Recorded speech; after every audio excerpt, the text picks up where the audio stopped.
Bonjour à tous et bienvenue ou re-bienvenue sur ma chaîne, puisque ça fait longtemps qu'on s'est parlé. Alors vous n'allez pas voir ma tronche et puis c'est tant mieux pour vous. Et en fait aujourd'hui je voulais voir avec vous un article là, qui vient d'être étudié dans les salles du royaume, un article de tour de garde, qui s'appelle Tu seras avec moi dans le paradis, parce que c'est un monument, de mauvaise interprétation, de voilà ce que vous voulez. C'est assez catastrophique en fait. Donc je voulais le voir avec vous, on va le lire ensemble, on va y réfléchir. En tout cas, je vais y réfléchir. Et n'hésitez pas à mettre vos commentaires. Euh, allez, on est parti. Tu seras avec moi dans le paradis. Toute une promesse. Toute une promesse. Donc évidemment, ça se rapporte aux paroles de Jésus à un des bandits qui est à ses côtés lorsqu'il est sur le poteau, entre guillemets, chez les témoins de Jéhovah, sur la croix. Et voilà ce qu'il dit donc à ce bandit. Je vais laisser la voix suave du lecteur. Voici le verset thème de l'étude. Vraiment, je te le dis aujourd'hui, tu seras avec moi dans le paradis. Voilà, tu seras. Alors pourquoi en fait cette étude elle parle vraiment de une chose, d'un petit détail dans cette phrase, c'est la virgule. C'est la virgule qui est juste après le aujourd'hui. Et voilà, ça fait toute la différence entre les croyances des témoins de Jéhovah et d'un chrétien lambda. Et c'est vrai que si vous allez voir d'autres traductions, alors voilà, j'en ai ici plusieurs, je peux les faire défiler. Remarquez bien où se trouve. En fait, il n'y a pas de virgule. Il n'y a pas de virgule après aujourd'hui. Vous pouvez regarder dans toutes les traductions possibles. C'est aujourd'hui, tu seras avec moi dans le paradis. Ce qui a l'air de dire que Jésus est en train de dire au bandit, au voleur qui est à côté de lui en train de mourir, aujourd'hui, là, maintenant, tu seras avec moi dans le paradis. Quand on meurt, tu seras avec moi dans le paradis. Tandis que la version des témoins de Jéhovah, évidemment, comme vous le savez, les témoins de Jéhovah, c'est pas leur croyance. Ils ne croient pas que le voleur est parti au paradis, puisqu'ils croient qu'il est mort, un point, c'est tout. Et que ce voleur aura une chance d'être ressuscité dans le paradis terrestre. Voilà. Alors, on va lire ensemble tout ça. Enfin, je vais laisser le narrateur de sa voix suave lire les paragraphes et puis on en discute, on regardera les textes. Alors très franchement, je ne me suis pas préparé pour cette étude de la tour de garde. Je l'ai même pas lu avant. J'ai vu quelques retours sur internet avec des gens qui disaient que c'était un article assez intéressant entre guillemets. Donc on va voir ensemble. On va voir ensemble. Allez, c'est parti. Lecture. Alors qu'ils sont sur le point de rendre leur dernier souffle, Jésus et les deux malfaiteurs à côté de lui souffrent le martyre. Ces deux malfaiteurs ayant précédemment insulté Jésus, il est clair qu'ils ne sont pas ses disciples. Mais l'un d'eux change d'état d'esprit. Il dit « Jésus, souviens-toi de moi quand tu viendras dans ton royaume. » Jésus lui répond « Vraiment, je te le dis aujourd'hui, tu seras avec moi dans le paradis. » Nous lisons en Luc 23, versets 39 à 43. Puis l'un des malfaiteurs attachés à côté de lui se mit à l'insulter. « Tu es le Christ, non ? Alors sauve-toi toi-même, et nous aussi. » Mais l'autre lui fit des reproches en disant « Ne crains-tu pas Dieu du tout, alors que tu reçois la même punition ? Pour nous c'est juste, car nous recevons ce que nous méritons pour les choses que nous avons commises. Mais cet homme n'a rien fait de mal. » Puis il dit « Jésus, souviens-toi de moi quand tu viendras dans ton royaume. » Et Jésus lui répondit « Vraiment, je te le dis aujourd'hui, tu seras avec moi dans le paradis. » Rien ne laisse supposer que ce malfaiteur a accepté le message du royaume des cieux prêché par Jésus. Et Jésus n'a jamais dit que cet homme entrerait dans ce royaume. Matthieu 4, verset 17. Il parlait plutôt du paradis terrestre à venir. Pourquoi pouvons-nous l'affirmer ? Ça commence bien. Alors, première chose, moi, que j'aimerais retenir ici. Ils nous disent que rien ne laisse supposer que ce malfaiteur a accepté le message du royaume des cieux prêché par Jésus. Il y a un truc bizarre. Il y a un truc bizarre parce que, regardez ce qu'il demande, un des malfaiteurs. Jésus, souviens-toi de moi quand tu viendras dans ton royaume. Alors regardez. Jésus, souviens-toi de moi quand tu viendras dans ton royaume. C'est quand même rigolo pour quelqu'un qui a jamais entendu parler de Jésus, non? Enfin, je sais pas, c'est quand même étrange pour quelqu'un qui a jamais entendu parler du royaume de Dieu de dire souviens-toi de moi dans ton royaume. Non? Je sais pas, ça me paraît un peu bizarre quand même. Et je trouve que là, ils sont quand même assez catégoriques sur un point sur lequel on sait pas trop, mais c'est vrai qu'il y a quand même un sacré indice qui nous dirait qu'il a quand même entendu parler de Jésus avant, quoi. Qu'il se soit converti alors quand il était en train de souffrir le martyre sur le poteau ou sur la croix, c'est une chose, mais là, ce qu'il dit, c'est qu'il n'y a rien qui permet de supposer que ce malfaiteur a accepté le message du royaume, alors qu'il demande expressément à Jésus, et c'est dans juste quelques mots avant, ici, Jésus, souviens-toi de moi quand tu seras dans ton royaume. Je sais pas, je trouve ça un peu bizarre d'être aussi catégorique, quoi. Ensuite, on a, et Jésus n'a jamais dit que cet homme entrerait dans son royaume. Alors, moi je veux bien, hein, je veux bien qu'on soit sceptique, etc. Mais là, clairement, les témoins de Jéhovah sont en train de transformer ce que dit la Bible, en fait. Parce que je crois que c'est assez clair quand Jésus dit, tu seras avec moi dans le paradis, que son royaume, c'est kiff-kiff. C'est la même chose. Mais les témoins de Jéhovah, déjà, là, maintenant, c'est pas la même chose. Le royaume et le paradis, c'est pas la même chose. Bon, à la limite, je veux bien, hein, mais il faut encore qu'on le prouve. Et là, c'est pas le cas. Ils ont décidé que le royaume et le paradis, c'est pas la même chose. Donc, quand Jésus dit tu seras avec moi dans le paradis, ça veut pas dire tu seras avec moi dans le royaume. Non, mais. Alors, continuons. Il parlait plutôt du paradis terrestre à venir, évidemment. Hein, vous avez vu cette expression quelque part dans le texte, vous, paradis terrestre. Vous savez que le mot paradis, il apparaît, je crois que c'est 3 fois dans la Bible. Hein, et à aucun moment on a cette expression paradis terrestre. Nulle part. Pas à un seul moment de la Bible. Ce qui ne veut pas dire qu'il n'y aura pas une restauration de la terre ou une nouvelle terre. Hein, la Bible promet une nouvelle terre.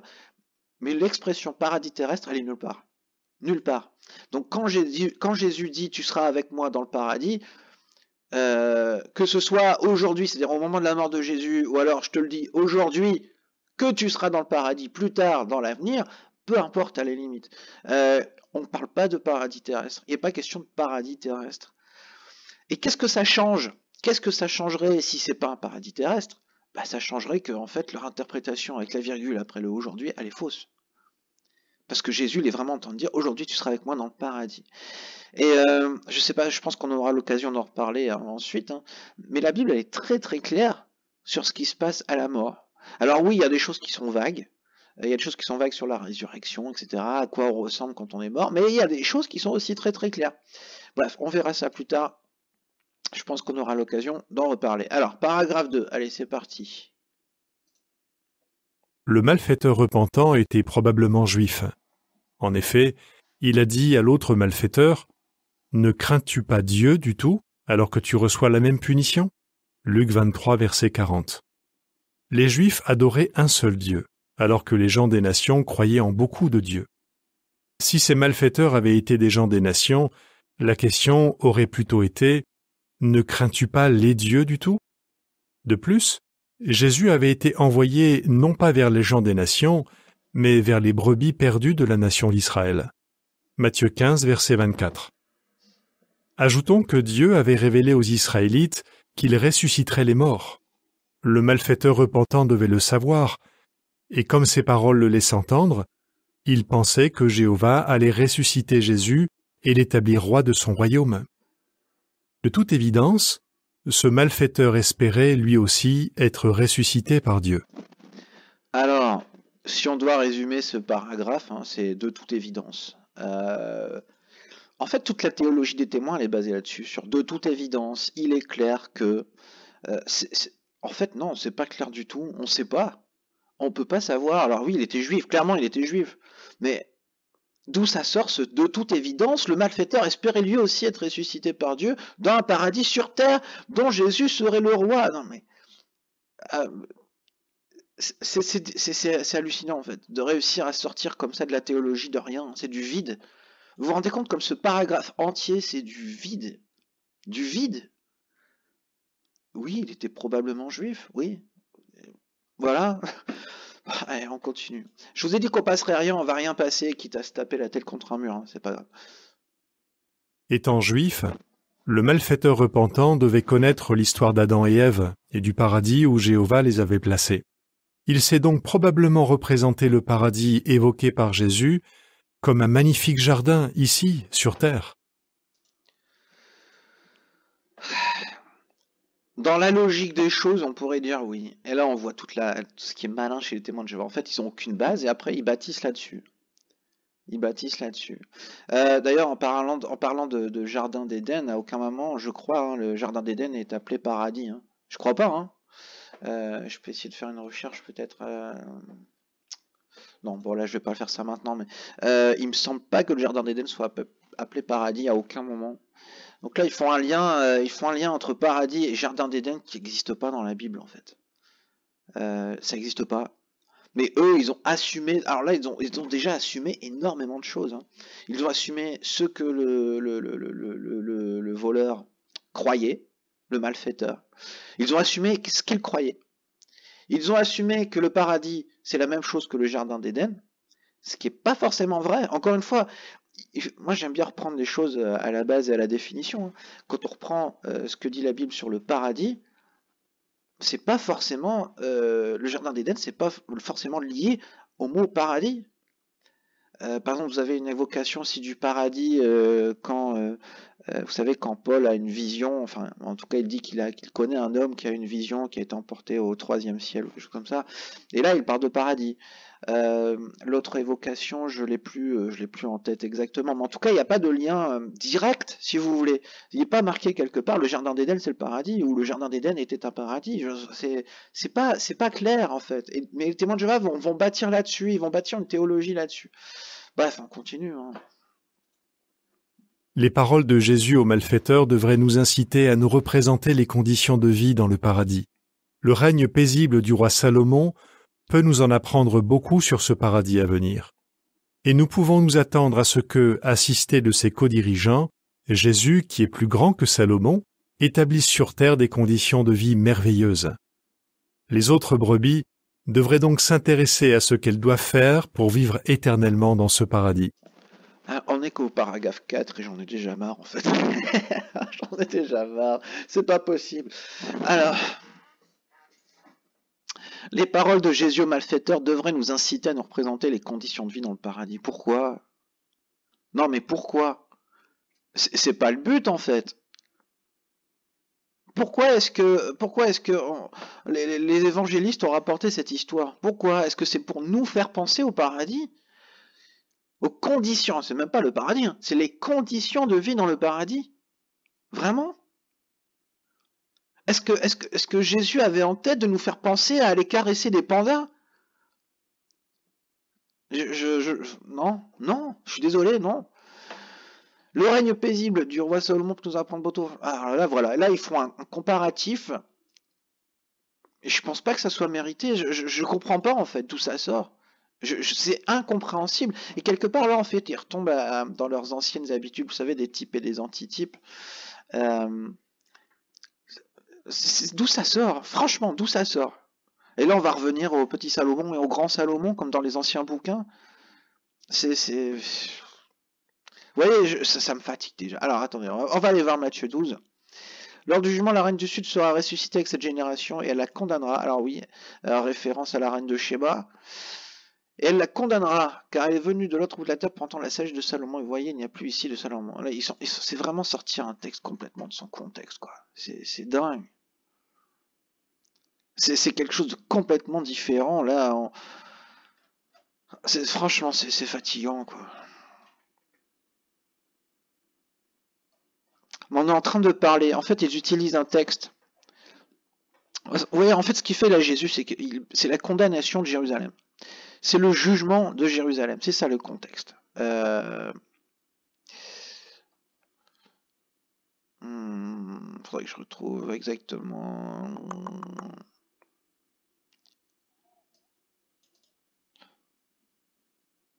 Voilà, donc le jugement, quand Jésus parle du jugement, il parle du jugement, il compare le jugement de Jérusalem au jugement de Ninive. Ça s'arrête là. Ça s'arrête là, en fait. Il n'y a pas question des paradis, des conditions du paradis sous Salomon. Et C'est dur de répondre à ça en fait. C'est vraiment difficile de répondre à ce genre de choses parce qu'il n'y a, aucune base. Il y a rien. C'est du vide. Encore une fois, ils bâtissent sur du vide. C'est dingue, c'est dingue. Les autres brebis devraient donc s'intéresser à ce qu'elles doivent faire pour vivre éternellement dans ce paradis. Ah bon, ça dit ça, Jean 10, 16, attendez. J'ai d'autres brebis qui ne sont pas de cet enclos, celles-là aussi, il faut que je les fasse entrer. Elles écouteront ma voix et elles deviendront un seul troupeau, il y aura un seul berger. Attendez. Ça nous dit ce que les autres brebis doivent faire pour vivre dans le paradis. Vous voyez un seul lien avec le paradis, avec ce qu'elles doivent faire pour entrer dans le paradis. Il est question de l'enclos. Donc si on revient à la théologie du témoin de Jéhovah, l'enclos il est peuplé des oints, d'accord? Il y a les autres brebis qui ne sont pas ointes qui vont rejoindre cet enclos. Ça n'a rien à voir avec le paradis, et ça n'a pas à voir avec des conditions qu'ils doivent remplir pour rentrer dans le paradis ou vivre éternellement dans le paradis. C'est pour rejoindre l'enclos du Christ. C'est ça. Et c'est quoi la condition? Moi je vois pas de condition là-dedans. Elles écouteront sa voix, mais c'est pas une condition ça, c'est un fait. C'est descriptif, c'est pas prescriptif. C'est voilà.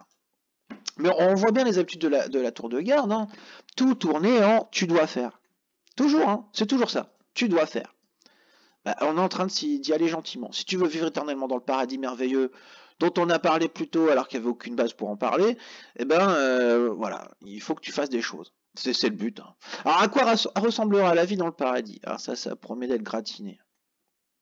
À quoi ressemblera la vie dans le paradis? Paragraphe 5. Question. Comment t'imagines-tu la vie dans le paradis? Lorsque tu penses à la vie dans le paradis, qu'est-ce qui te vient à l'esprit? Tu imagines peut-être un jardin magnifique, semblable à celui que Jéhovah avait planté en Éden. Tu te souviens sans doute de la prophétie consignée par Michée, annonçant que les adorateurs de Dieu seront assis chacun sous sa vigne et sous son figuier. Michée 4, versets 3 et 4. Ou encore de versets bibliques qui parlent d'une abondance de nourriture.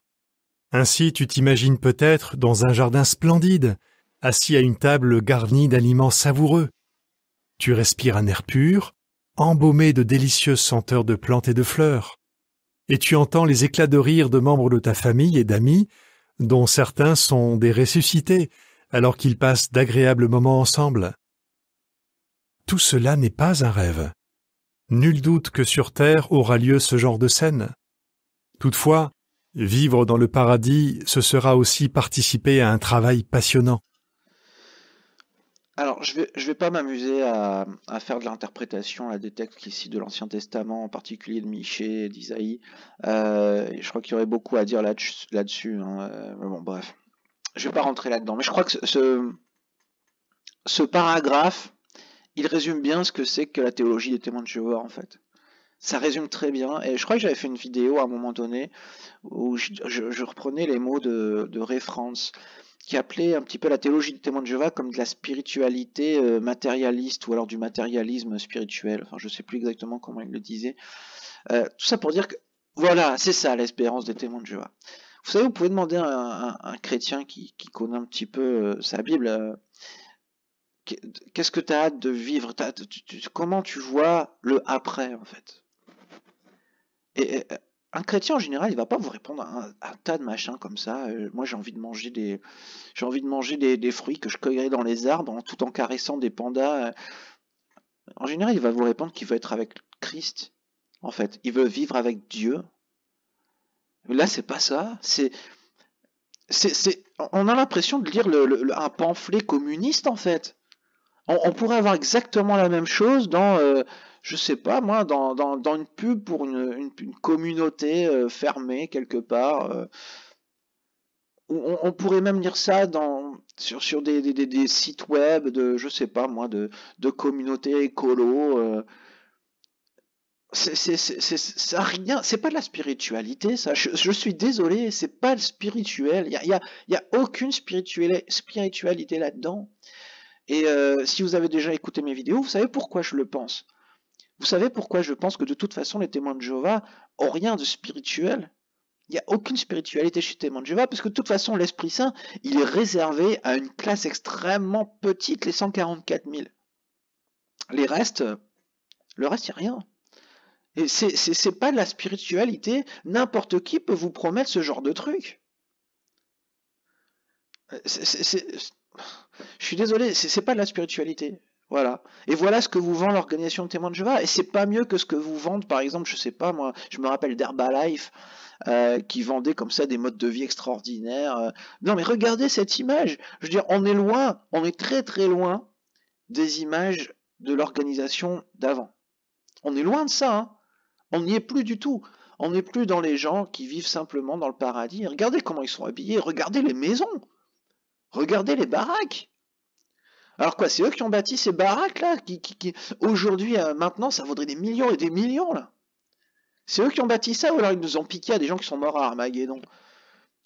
Non, sérieusement, vous vous rappelez peut-être, hein, quand on était jeune, ou il y a plusieurs années, ils n'arrêtaient pas d'appuyer là-dessus, hein. On aura les maisons des gens qui vont mourir à Armageddon, hein.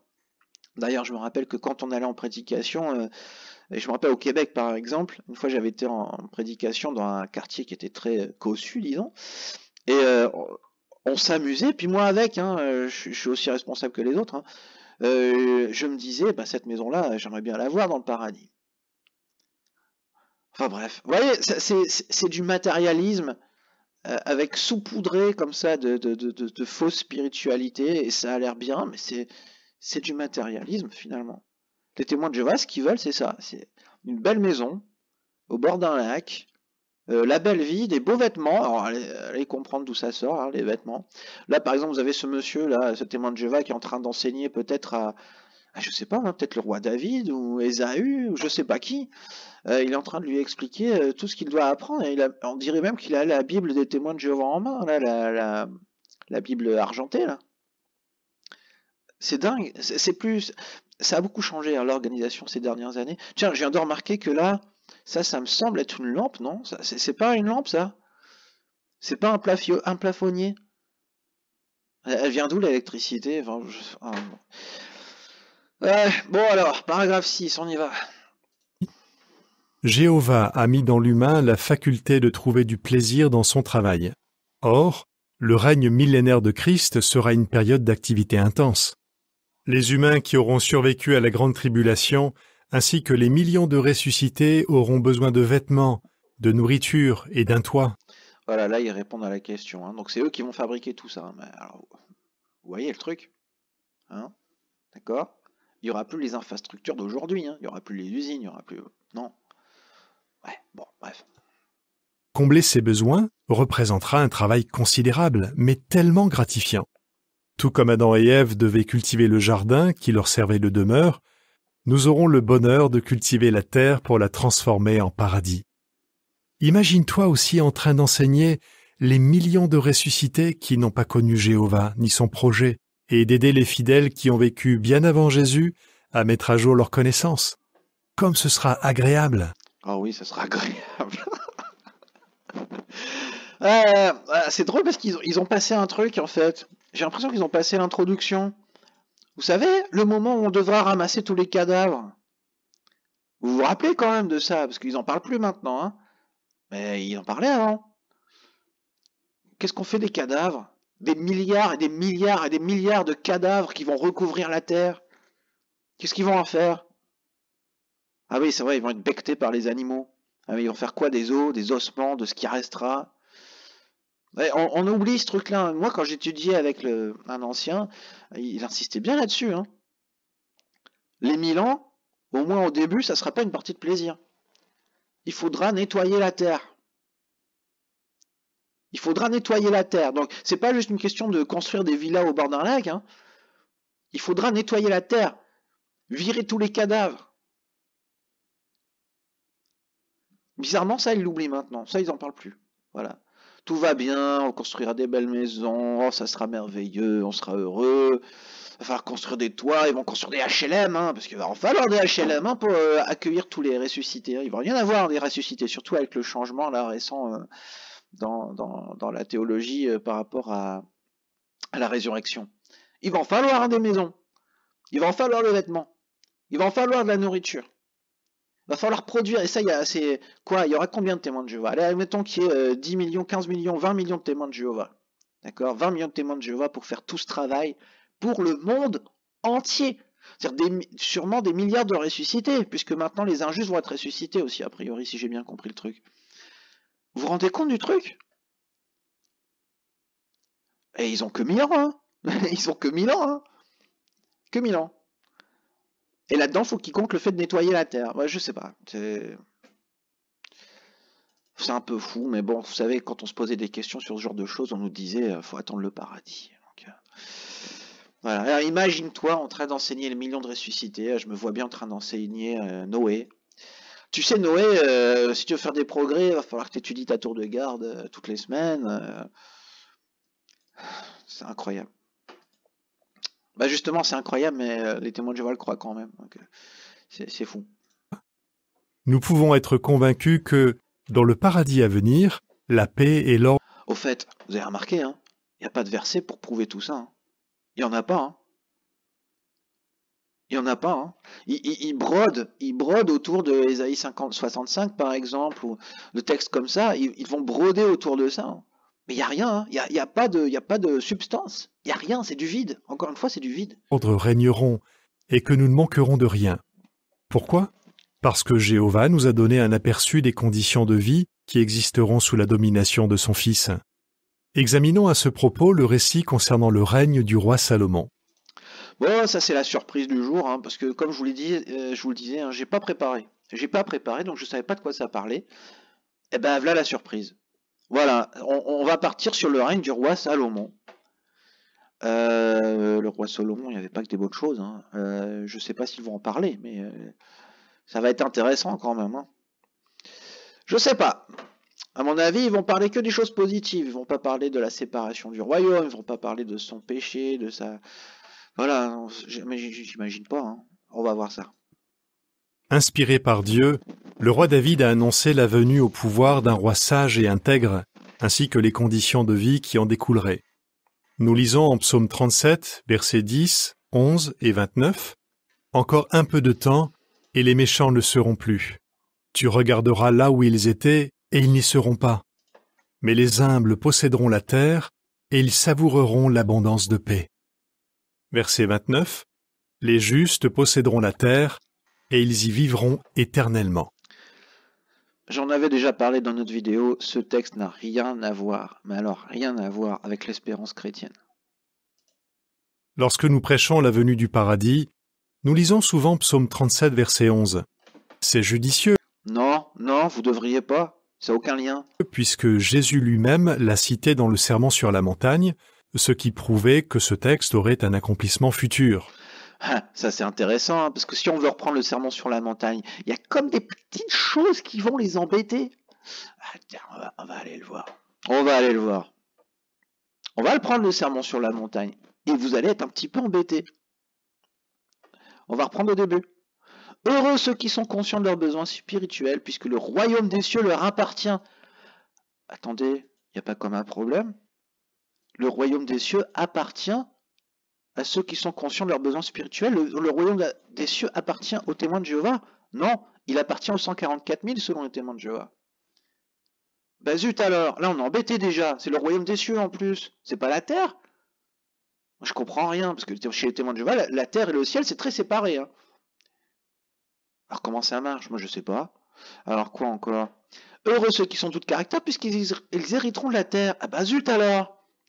Là maintenant, ceux à qui appartient le royaume des cieux, eh bien ils ont aussi la terre. Ils ont hérité de la terre et des cieux. Bah alors je comprends plus rien là. Là je comprends plus rien. Ils sont sur la terre ou dans les cieux? Pour un chrétien ça a du sens. Puisqu'il n'y a pas vraiment de séparation entre la nouvelle terre et les nouveaux cieux. Pour un témoin de Jéhovah, ça n'a aucun sens. Aucun. Donc c'est quand même rigolo qu'ils osent citer ça. C'est dingue. Mais bon, forcément, ils comptent pas sur les témoins. Ils pensent pas que les témoins vont aller lire ce texte et aller voir le contexte. Hein. Ils vont pas essayer de réfléchir. Bah tiens, comment ça, royaume des cieux et la terre, comment ça marche? Et ça, c'est répété, hein, le royaume des cieux leur appartient, ils seront appelés fils de Dieu. Qui sont les fils de Dieu? Bah, selon la théologie des témoins de Jéhovah, c'est juste les 144 000. Alors attendez, les 144 000, ils vont habiter sur la terre? Vous comprenez le schmilblick? Il y a vraiment un problème là. Alors, on continue. Est-ce qu'on avait lu tout lu finalement? Attendez. Je sais plus où on en était dans la lecture. Je vais essayer de le remettre. Non. Zut. Désolé, j'ai arrêté en plein milieu. Je vais lire le reste. Mais les paroles de David révélaient également les conditions de vie qui existeraient au jour du roi Salomon. Sous le règne de Salomon, le peuple de Dieu jouissait d'une paix et d'une prospérité exceptionnelle dans un pays où coulait le lait et le miel. Dieu avait dit, si vous continuez à suivre mes ordonnances, je mettrai la paix dans le pays et vous vous coucherez sans que personne ne vous fasse peur. Ces promesses se sont réalisées durant le règne de Salomon. De plus, il y avait la perspective que les méchants ne soient plus. Ainsi, les paroles du psaume 37, 10, 11, 29 ont eu un accomplissement dans l'Antiquité. Oh la vache, elles en auront un dans l'avenir. Non, non, non. Le psaume 37, c'est juste un truc général. C'est général. C'est un commentaire général. Vous savez, un peu comme l'Ecclésiaste ou comme les Proverbes. C'est général. D'accord? Ce qui ne veut pas dire que c'est toujours réel dans la réalité. C'est juste un truc général. C'est pas une prophétie sur l'espérance chrétienne, ni sur le règne de Salomon, mais d'où ça sort? D'où ça sort? Honnêtement, là, c'est les méchants périront, les gentils vont réussir. Voilà, c'est un truc général. Alors qu'on sait que, en vrai, dans la réalité, c'est pas toujours vrai. Et c'est vrai que du point de vue de Dieu, les bons, ils auront une récompense à la fin. D'accord? Mais ça ne veut pas dire qu'ils vont avoir une belle vie. Hein. C'est pas vrai ça. Et quand il est question, en plus de ça, ouais. Les humbles posséderont la terre. En fait, la traduction, elle est choisie chez les témoins de Jéhovah. C'est pas forcément la terre. Ça veut dire le pays aussi. Le mot qui est rendu par terre dans la traduction du Monde Nouveau. Faudrait que j'aille voir dans les autres traductions. Je vais pas m'amuser à ça maintenant, mais les deux sont valides. Les deux sont valides. Mais évidemment, dans la version du témoin de Jéhovah, ça a tout son sens. C'est la terre. Voilà, ils hériteront de la terre, mais comme la terre, le globe, quoi. C'est pas ça que voulaient dire ces paroles-là. Hein. C'est pas ça.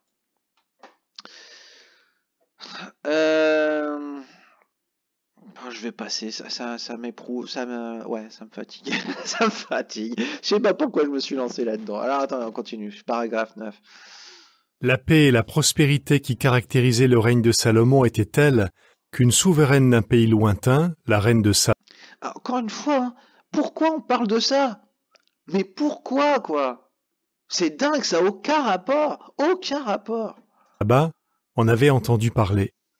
Elle a donc fait le long voyage jusqu'à Jérusalem pour s'en rendre compte par elle-même.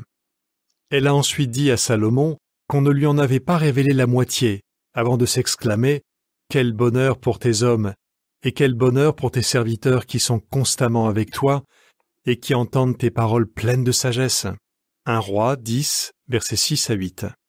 Pourtant, les conditions de vie sous le règne de Salomon ne sont qu'un pâle aperçu de ce que Jéhovah fera pour l'humanité sous le règne de son Fils. Comme je disais plus tôt, moi je veux bien qu'on compare le règne de Salomon avec la promesse qui est faite aux chrétiens. À la limite. Mais pourquoi? Et est-ce qu'on va parler du côté négatif des choses? Est-ce qu'ils vont le faire, ça? Je crois pas, hein. Je crois pas. Voilà, les conditions de vie étaient merveilleuses sous Salomon. Non mais les conditions de vie étaient merveilleuses sous Salomon. Moi, je veux bien que c'était un royaume très prospère, etc. Mais comment est-ce qu'ils peuvent comparer, quoi? Comment est-ce qu'ils peuvent comparer? Alors ça dit quoi, ça, Romain? Un roi. On va aller voir. Je sais pas si vous voyez, mais je suis déjà déprimé, en fait. Paragraphe 9 et je suis déjà déprimé, en fait. Ça m'atteint de lire les tours de garde, mais à un point, c'est incroyable.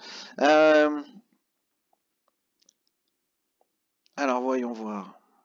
C'est la reine de Saba qui fait son commentaire. Ça n'a aucun rapport. Non, mais franchement, non, mais ça me saoule, en fait. Ça n'a vraiment aucun rapport. Aucun rapport.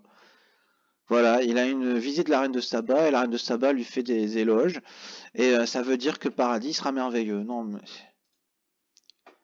c'est incompréhensible, en fait. C'est vraiment, Ça tourne dans tous les sens, quoi. Il y a de quoi il y a de quoi être perdu quand on lit ce genre de tour de garde. Et je crois que c'est volontaire, hein. Ça doit être volontaire, c'est pas possible autrement. Il doit y avoir une volonté derrière tout ça de mettre la confusion dans l'esprit de la personne qui lit, en fait.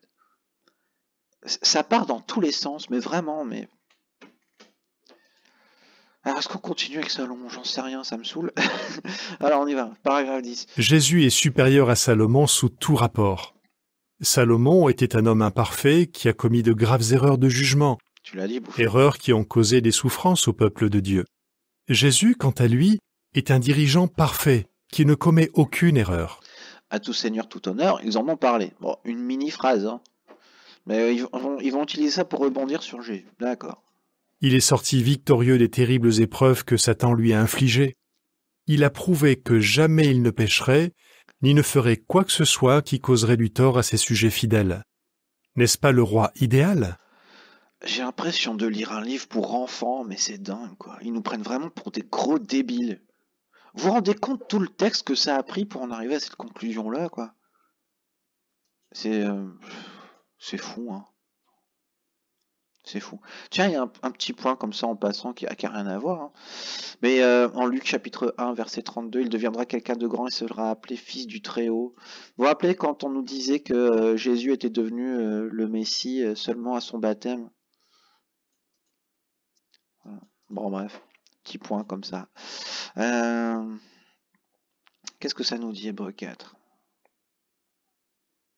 C'est tellement hors contexte. Mais c'est tellement hors contexte. Là, il est question de Jésus comme notre grand prêtre. Vous savez, il y a toute une démonstration dans Hébreux sur une comparaison entre le rôle de Jésus en tant que grand prêtre et le rôle des grands prêtres dans l'Ancien Testament. Il y a toute une comparaison comme ça qui nous montre que Jésus est le grand prêtre qui est supérieur, parce que lui, il a donné son sang et que par conséquent, on est lavé de nos péchés et qu'on a accès directement à Dieu. Il y a toute cette comparaison comme ça. Mais qu'est-ce que ça vient faire là, quoi? Il ne commet aucune erreur, c'est pour ça? Mis à l'épreuve, il n'a commis, mais sans péché, c'est ça? Ils sortent tellement les choses du contexte, mais ça n'a rien à voir. Ça n'a rien à voir. Franchement, si on veut étudier hébreu, c'est super passionnant. Mais là, en l'occurrence, c'est fatigant, hein, c'est fatigant. C'est fatigant. C'est vraiment prendre des versets comme ça au hasard pour aller dans le sens du texte, quoi. Parce que c'est vraiment très spécifique, hein. Hébreux 4, c'est très spécifique, c'est sur la fonction de grand prêtre, quoi. Et au contraire, ça va même dans le sens inverse des témoins de Jéhovah, parce que là, on va directement dans le sens de la, comment dire, de l'évangile, en fait, de la bonne nouvelle. Parce que les témoins de Jéhovah comprennent pas du tout, en fait, la bonne nouvelle. Enfin bref, je vais pas partir là-dessus, parce qu'après, on n'est pas sorti de l'auberge. Alors, paragraphe 11. Ça va être drôle. Jésus va combler les besoins de l'humanité et accomplir le projet de Jéhovah pour la terre avec l'aide de 144 000 co-dirigeants. Ah bon? La Bible a dit ça? 144 000 co-dirigeants? C'est dingue! Parce que c'est pas dans la Bible. C'est pas dans la Bible l'histoire des co-dirigeants. Ah, vous pouvez le lire, hein? Vous pouvez le lire ce texte, hein? Ça parle pas de 144 000 co-dirigeants. Ça parle pas de 144 000 co-dirigeants. C'est tous les chrétiens qui sont appelés une prêtrise royale. Tous les chrétiens. Les 144 000, vous savez, il y a différentes interprétations. Il y a l'interprétation qui dit que ce sont des juifs littéraux. Il y a l'interprétation qui dit que c'est juste un nombre. Vous savez, les multiples de 1000, c'est une image pour quelque chose qui est énorme, pour des nombres qui sont énormes. C'est vrai que 144 000 personnes dans un endroit, ça peut paraître énorme.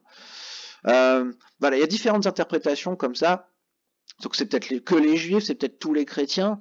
Mais quoi qu'il arrive, il n'y a pas question de 144 000 co-dirigeants de Jésus là dans ce texte. C'est pas ça qui est marqué, hein. Attendez, on continue. Lorsqu'ils étaient des hommes et des femmes, ces derniers ont enduré de nombreuses épreuves et souffrances. Ce seront donc des co-dirigeants compatissants. Quel rôle joueront-ils exactement? Waouh, incroyable, on va parler des ouins, mais c'est fou! Les ouins! Ces gens si humbles, qui écrivent les tours de garde et qui parlent d'eux à la troisième personne. La tâche confiée à Jésus et à ses co-dirigeants est encore plus colossale que celle qui avait été confiée à Salomon. En effet, Salomon a dû combler les besoins de millions de sujets présents dans un seul pays. Les dirigeants du royaume de Dieu vont, quant à eux, combler les besoins de milliards de sujets présents sur toute la surface du globe. Jéhovah accorde vraiment là aux 144 000 un honneur immense. Vous remarquez, pas un seul verset. Pas un seul verset dans ce texte. Pourtant, c'est pas comme s'il disait rien, là. Je vous ai dit, des fois, il n'y a pas de substance. Là, enfin, il n'y a pas de base, en tout cas. Il n'y a pas de fondation. Là, c'est quand même très important dans la théologie des témoins. Hein. 13. Paragraphe 13. Question. Décrit le rôle extraordinaire que vont jouer les co-dirigeants de Jésus. Extraordinaire. Oh, toi, Anthony Maurice, tu es extraordinaire. Les 144 000 seront comme Jésus, rois et prêtres. Sous la... Non, non. Alors, on va prendre le contexte, hein, parce que ça vraiment, c'est pénible. Alors, de qui on parle? Bah, on va revenir en arrière, hein, très clairement. Alors, c'était où exactement? J'ai presque envie de tout relire ensemble. Chapitre 5. Et j'ai vu dans la main droite de celui qui était assis sur le trône un rouleau écrit des deux côtés. Oh, c'est tellement lent. Un rouleau écrit des deux côtés, complètement scellé avec 7 sceaux. Et j'ai vu un ange puissant qui criait d'une voix forte, qui est digne d'ouvrir le rouleau et d'en briser les sceaux. Mais personne, ni au ciel, ni sur la terre, ni sous la terre, ne pouvait ouvrir le rouleau et regarder à l'intérieur. Je me suis mis à pleurer abondamment parce qu'on ne trouvait personne qui soit digne d'ouvrir le rouleau et de regarder à l'intérieur. Mais l'un des anciens m'a dit, ne pleure pas, regarde, le lion de la tribu de Juda, Jésus, hein, la racine de David l'a vaincu, il peut donc ouvrir le rouleau et les 7 sceaux. Si vous comprenez rien, c'est pas grave, c'est pas le but, on essaie de trouver de qui on parle. Et j'ai vu se tenir au milieu du trône et des 4 créatures vivantes au milieu des anciens, un agneau qui paraissait avoir été tué. Il avait 7 cornes et 7 yeux. Ses yeux représentent les 7 esprits de Dieu qui ont été envoyés sur toute la terre. Aussitôt il s'est avancé, il a pris le rouleau dans la main droite de celui qui était assis sur le trône. Quand il a pris le rouleau, les créatures vivantes et les 24 anciens sont tombés à genoux devant l'agneau. Ils avaient chacun une harpe et des bols pleins d'or plein d'encens. L'encens représente les prières des saints. Et ils chantaient un chant nouveau. Alors, on parle de qui? Des 24 anciens ou des saints? Pas sûr. Tu es digne de prendre le rouleau et d'en ouvrir les seaux, car tu as été tué avec l'encens et tu as acheté pour Dieu des gens de toute tribu. Ah, voilà. Tu as acheté pour Dieu des gens de toute tribu et langue et peuple et nation, et tu as fait d'eux un royaume et des prêtres pour notre Dieu. Ils doivent être rois et gouverner la terre. J'avais pas besoin de tout lire, c'était au verset 9. Désolé. De qui on parle? Des gens de toute tribu, langue, peuple et nation. Vous savez, dans l'esprit d'un juif, ça là, il n'y avait aucun doute sur qui c'était. Il parle des gentils. Ce texte parle des gens qui n'étaient pas juifs. Et Dieu les a rachetés, et il en a fait un royaume. Il en a fait un royaume. Et des prêtres pour notre Dieu. Et ils doivent être rois et gouverner la terre. Pour un chrétien lambda, c'est pas difficile non plus ce texte. Alors, le reste, ça peut être difficile, mais ça, c'est pas difficile. C'est pas difficile. Il a racheté les gentils, et vous pouvez comparer ça par exemple avec, moi ça me fait penser à Romains 11, si vous avez l'occasion de voir Romains 11. Vous allez voir de quoi on parle, ou Éphésiens chapitre 2. En fait, il est question de ceux qui ont été rachetés de parmi les gentils, c'est-à-dire les élus, les chrétiens finalement. Parce qu'ils sont élus, les chrétiens. Vous pouvez regarder Éphésiens chapitre 1. C'est d'eux dont on parle, c'est des chrétiens, c'est de tous les chrétiens, c'est pas d'une classe spéciale de chrétiens.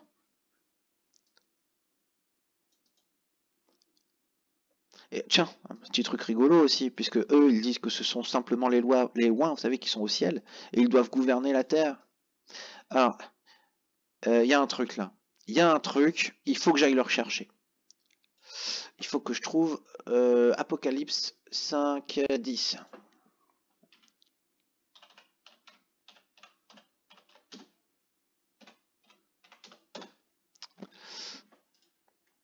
bien un truc. Voilà. Regardez la différence. Vous avez vu la différence? Je me disais aussi, il y avait un truc bizarre. C'est pas ce texte, c'est celui-là. Ils doivent être rois et gouverner la terre. Qu'est-ce que ça dit la note là?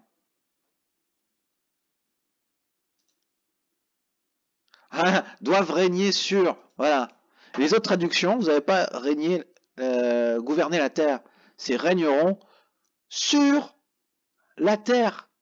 Régneront sur la terre. Vous voyez, je vous disais qu'il y avait un truc bizarre. Les ouins qui règnent sur la terre. Ouh, vaut mieux pas en parler trop fort. On va pas le dire trop fort, ça va gêner le collège central. Bon allez, on avance. Si j'arrive à revenir en arrière. Alors, Révélation 5.10, on était là. Il y a quand même des trucs qui collent pas. Hein. Vous êtes d'accord avec moi? Et des trucs qui marchent pas. Les 144 000 seront comme Jésus, rois et prêtres. Sous la loi de Moïse, les prêtres étaient principalement chargés de protéger la santé physique du peuple tout en veillant à sa santé spirituelle. Elle est très étrange cette phrase. Sous la loi de Moïse, les prêtres étaient principalement chargés de se protéger de protéger la santé physique du peuple. D'où ça sort ça exactement? C'est quoi ça? Alors là c'est vraiment étrange. Là cette phrase elle est extrêmement étrange. Non, c'était pas le travail d'un prêtre. Le prêtre, son travail c'était la santé spirituelle. De quoi il parle? C'est vraiment bizarre en fait. Hein. Ça n'a pas de sens. La loi était une ombre des bonnes choses à venir. Hébreux 10, verset 1. Alors là, encore une fois, hein, ils sortent complètement du contexte. Pourquoi est-ce qu'il est dit ça en hébreu, hein, peu importe qui est l'auteur, parce qu'apparemment c'est pas qui est l'auteur, peut-être Paul, peut-être pas. Mais encore une fois, c'est par rapport au sacrifice du Christ et à l'évangile. Mais bon, là, on va le sortir du contexte un peu comme ça. Qu'est-ce que vous voulez? On peut donc en déduire que les co-dirigeants de Jésus vont remplir avec lui ce rôle extraordinaire, combler les besoins physiques et spirituels du peuple de Dieu. Nous ne savons pas encore comment ces rois et prêtres communiqueront avec les sujets terrestres du royaume. Oh bah, téléphone, télépathie, pigeon voyageur, je sais pas. Mais quelles que soient les dispositions que Jéhovah prendra sous ce rapport, nous pouvons être sûrs que, dans le paradis à venir, les humains recevront la direction dont ils ont besoin. Ils arrivent quand même à citer Révélation 21. Vous savez comment les humains vont recevoir les paroles de Dieu? Il est marqué dedans. La tente de Dieu est avec les humains et il habitera avec eux. Dieu lui-même sera avec eux. Et voilà, c'est comme ça qu'il va communiquer avec ceux qui seront... comment le dire sans choquer les témoins de Jéhovah sur la nouvelle terre? On va dire ça comme ça. Nouvelle terre et nouveaux cieux. Dieu sera avec eux. Les chrétiens seront avec Dieu. Voilà. Il n'y aura pas d'intermédiaire. Là, ils sont en train de nous faire une classe d'intermédiaire, en fait. Ils nous ont créé une classe d'intermédiaire. Vous voyez une classe d'intermédiaire là-dedans, vous? Il n'y en a pas. Il n'y a pas de classe d'intermédiaire. La tente de Dieu est avec les humains. Et justement, vous voyez, ils n'arrêtent pas de citer Hébreu, mais s'ils prenaient le contexte d'Hébreu, ils se rendraient compte qu'il n'y a plus d'intermédiaire. C'est exactement ce que dit Hébreu. Il n'y a plus besoin de prêtres. Il n'y a plus besoin de sacrifices. Il n'y a plus besoin d'intermédiaire. On a accès direct à Dieu. Le chrétien, il a accès à Dieu. Il n'a pas besoin d'intermédiaire. C'est quand même dingue de nous ressortir une classe qui est intermédiaire et qui reçoit des messages on ne sait trop comment. C'est fou, franchement c'est fou. Je me rappelle pourquoi je suis sorti des témoins de Jéhovah, pour être honnête. Là, ça me rassure un petit peu sur le machin. Pas que ça m'inquiète, hein, vous en faites pas. Mais c'est vrai que des fois, c'est avec le temps, on aurait peut-être tendance à oublier un petit peu. Bah là, je vous promets que là, je me rappelle très très bien. Hein. Voilà, c'est l'interprétation des témoins, c'est dingue. Tout tourne autour de ça. C'est la classe dirigeante qui sont des intermédiaires entre vous et Dieu. Et ce que vous devez faire pour eux. Voilà, c'est ça être chrétien, c'est ça être témoin de Jéhovah. Enfin, chrétien du point de vue des témoins de Jéhovah. Quelles sont les conditions requises pour vivre dans le paradis? Ouais, attendez, hop. Jésus a Ça risque d'être intéressant. Jésus a appelé ceux qui régneraient avec lui petit troupeau. Il a également parlé d'un second groupe. Non, non, non, non, non, non.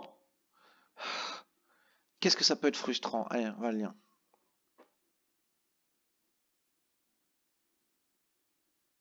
On va le lire parce que c'est frustrant.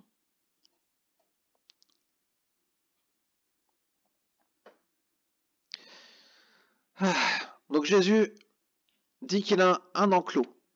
D'accord? Jésus, il a un enclos. Mais il faut qu'il aille chercher d'autres brebis qui ne sont pas encore de cet enclos. Vous parlez qu'il parle de qui?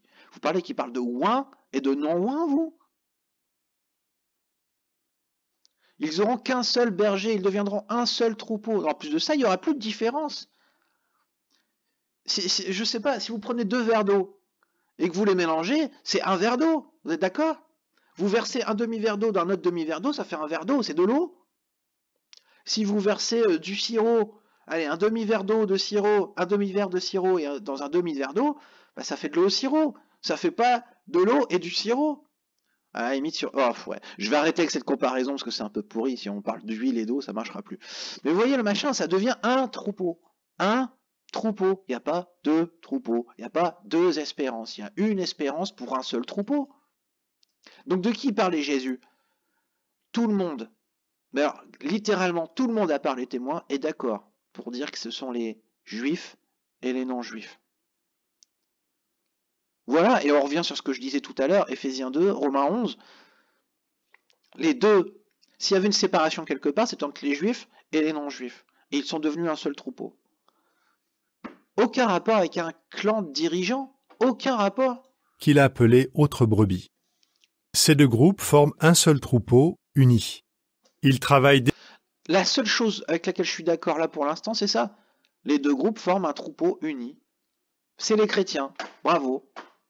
Déjà main dans la main et cette coopération se prolongera durant l'établissement du paradis terrestre. À ce moment-là, bien sûr, le petit troupeau sera au ciel, Oh ben c'est bizarre, il n'y a plus de verset après. Étrange. tandis que les autres brebis seront sur la terre et auront la perspective d'y vivre éternellement. Mais pour vivre dans le paradis, les autres brebis doivent dès aujourd'hui remplir certaines conditions.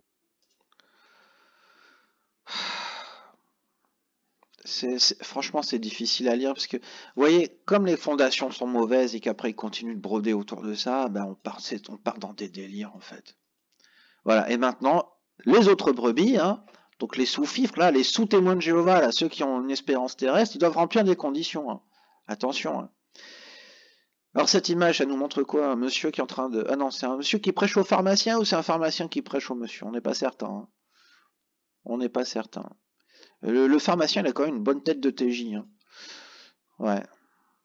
Vous savez, moi, ça me rappelle quand j'étais petit, ma mère avait toujours des publications, des témoins à donner quand elle faisait les tournées. Ma mère était boulangère, mes parents étaient boulangers et ils distribuaient le pain ça, dans la ville. Et depuis le camion, il y avait toujours des publications des témoins, dans le panier à pain au chocolat d'ailleurs. Peut-être bien que c'est ce pharmacien qui est en train de prêcher à ce monsieur pour lui dire tiens, je vous donne vos pilules, mais en échange, vous allez me lire cette brochure. Hein. Ou alors c'est le vieux monsieur qui lui dit vous savez, je suis vieux, je vais bientôt m'ouvrir, c'est pas grave les pilules, mais moi ce qui est le principal, c'est que vous puissiez avoir accès au paradis. Mais pour ça, il faut d'abord que vous joigniez l'organisation de Jéhovah et que vous fassiez toute une liste de choses interminables. Sinon, vous allez mourir à Armageddon. Non, ça ne le disent plus. Hein. Le malfaiteur repentant est mort avant d'avoir eu la possibilité d'exprimer pleinement à Jésus sa reconnaissance. Aujourd'hui, en revanche, les autres brebis ont de nombreuses occasions de montrer ce qu'elles éprouvent pour Jésus. Nous lui témoignons notamment notre affection par la manière dont nous traitons ses frères oints de l'esprit. Ah, on y est. Vous voyez cette phrase? C'est le but de l'article. On y est. Voilà. Si vous devez retenir un truc de cet article, c'est ça. On doit témoigner de l'affection à nos frères, aux frères de Jésus. Les frères de Jésus. C'est pas nos frères, hein. C'est pas les frères des témoins de Jéhovah, hein, c'est les frères de Jésus. Techniquement, c'est vos frères aussi. Mais c'est surtout les frères de Jésus. Alors vous avez intérêt à en prendre soin et à faire ce qu'ils disent. Jésus a d'ailleurs dit que c'est sur ce critère qu'il déterminerait qui sont les brebis. C'est saoulant, c'est saoulant. Alors, je vais pas revenir sur la parabole. Hein.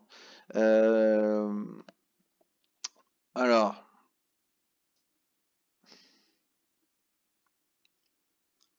ah d'accord, non, c'est pas la parabole, d'accord.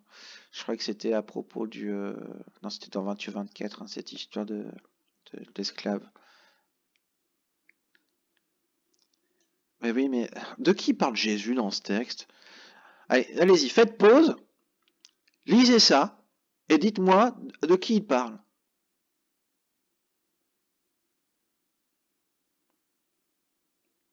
De qui il parle? Il parle des petits. Il parle des faibles. Et en général, quand Jésus parle de ses petits, il parle de ses brebis. Il parle des chrétiens. C'est juste que Jésus est en train de dire qu'il faut prendre soin des autres. Il n'est pas en train de dire qu'il faut faire ce que demande un petit groupe autoproclamé. Non, non, non, non, non. Il dit qu'il faut prendre soin les uns des autres. C'est fou d'arriver à ce genre de conclusion. Enfin, c'est dingue. Un excellent moyen de soutenir les frères de Christ consiste à participer avec enthousiasme à leur côté à la prédication et à la formation de disciples. Voilà, on y est. D'accord? Comment vous montrer que vous êtes un vrai chrétien? C'est quoi la condition sine qua non? La prédication. La prédication aux côtés des membres loin. Ouais, j'aimerais bien voir Anthony Maurice en prédication, vous savez, ou Stephen Lett ou les autres, voilà, du Collège Central. J'aimerais bien les voir. Moi, j'ai jamais vu je sais pas, ça doit exister, hein, des vidéos d'Anthony Maurice dans la publication, mais vous savez, pris incognito là. J'ai jamais vu. Je l'ai vu dans un magasin de whisky, mais pas en prédication, non. Mais bref, on y est, hein, c'est ça. Hein. Le témoin de Jéhovah, sa vie, c'est prêcher. S'il veut vivre éternellement, bah, il faut qu'il prêche.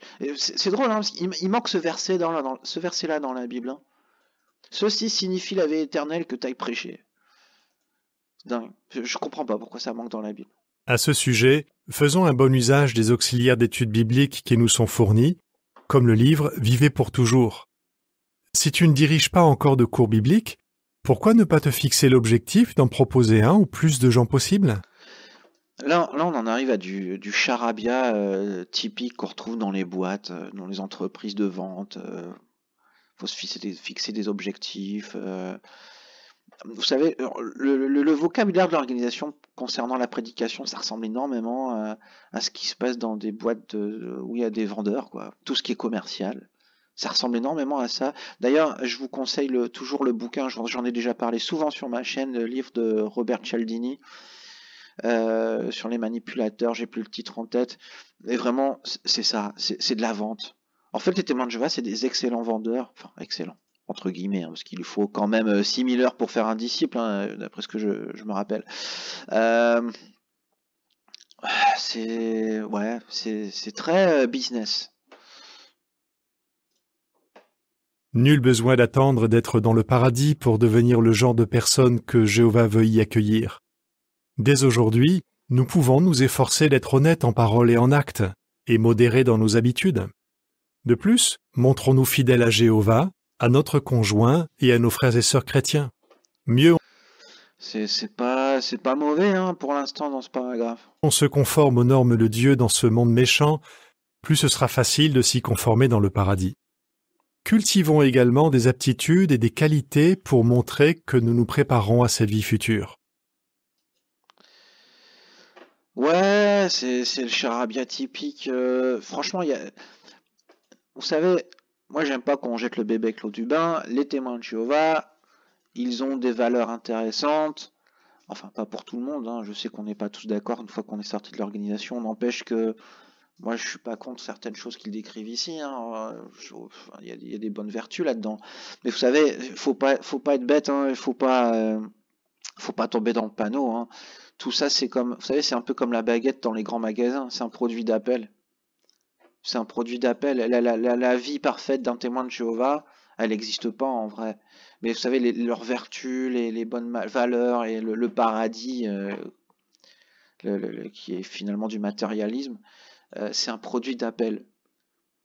La vérité, elle est obéissez au collège central, prêchez, faites des disciples, et puis au passage, faites des dons. Paragraphe 17. Question. Faut-il se sentir écrasé en raison de péchés commis dans le passé? Explique. Nous devrions également nous efforcer de nous libérer de tout... Attendez, je suis perdu, c'est pas ça que je suis en train de lire. Nous devrions également nous efforcer de nous libérer de toute éventuelle culpabilité due à des péchés graves commis dans le passé. Évidemment, nous ne voulons certainement pas nous servir de la rançon comme d'un prétexte pour pratiquer le péché volontairement. Hébreux 10, versets 26 à 31.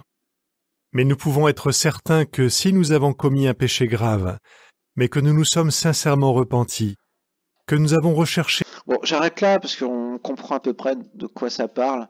Le problème, c'est que chez les témoins de Jéhovah, le sacrifice de Jésus n'a pas vraiment de valeur, parce que de toute façon, il faut gagner sa place au paradis. D'accord? Du point de vue chrétien, la vie éternelle, c'est un don qui est gratuit de Dieu.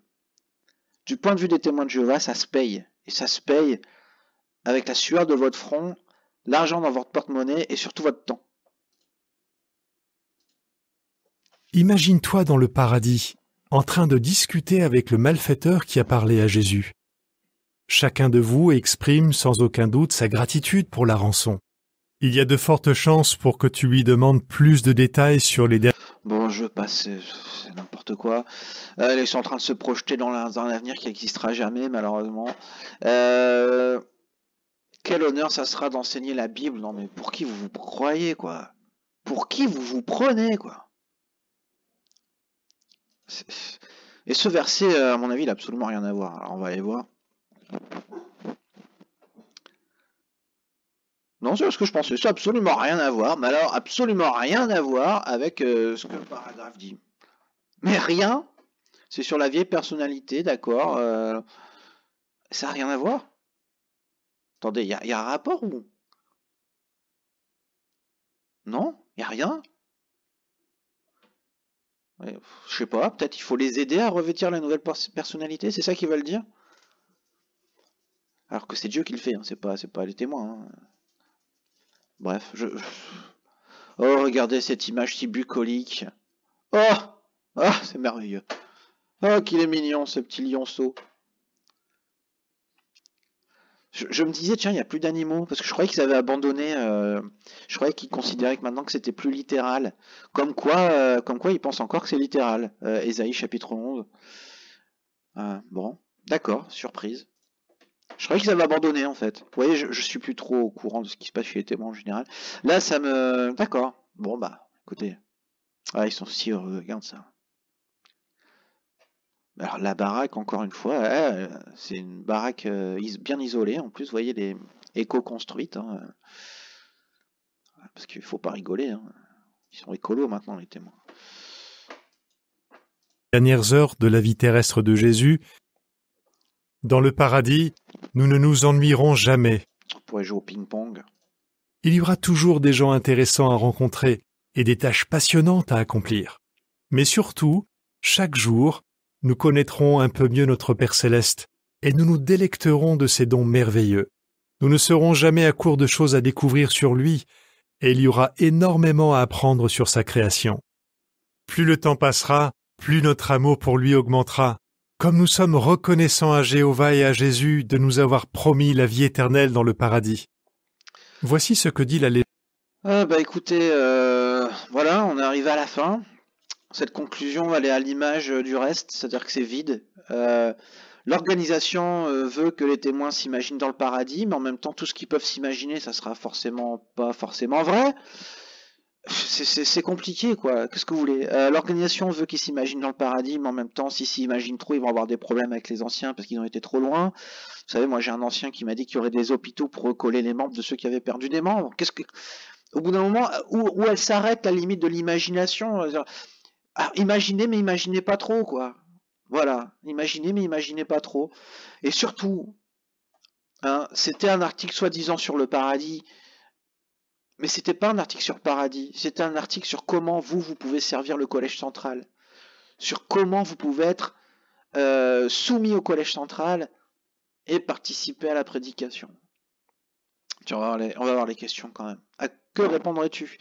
À quoi la vie dans le paradis ressemblera-t-elle? Ben, on n'en sait rien, et très honnêtement, si vous êtes chrétien, que vous connaissez la Bible et que vous me dites que le paradis, vous savez à quoi ça ressemblera exactement, je vais vous dire que vous êtes un menteur. La Bible, elle est quand même assez vague là-dessus. Elle est vague. Il faut être honnête. On sera avec Dieu, il n'y aura plus de douleur, plus de cris, il n'y aura plus de mort. Ça s'arrête. On n'en sait pas beaucoup plus. Il y aura une nouvelle terre, de nouveaux cieux. Ça a l'air de marcher ensemble. Dieu sera avec nous, c'est ce qu'on sait. Et l'espérance du chrétien, c'est avant tout de vivre pour toujours avec Dieu. Quel rôle les frères ouins de Jésus joueront-ils dans la transformation de la terre en un paradis? Ils vont ramasser les cadavres. Hein. Voilà. Et non, mais sérieux, ils vont envoyer leur commande depuis là-haut, hein, d'une façon ou d'une autre, peut-être par télépathie ou par pigeon voyageur, ou peut-être qu'ils vont balancer des rochers depuis le ciel avec des papiers accrochés dessus et puis les instructions.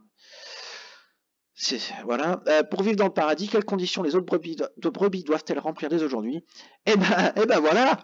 Elles doivent être soumises au collège central. Voilà. Voilà, témoin de Jéhovah, vous avez compris. Pour vivre dans le paradis imaginaire qu'on vous invite à imaginer vous-même, il faut vous soumettre aux hommes du collège central et en plus de ça, être content de le faire et de gâcher votre vie à le faire. Allez, bonne journée à tous.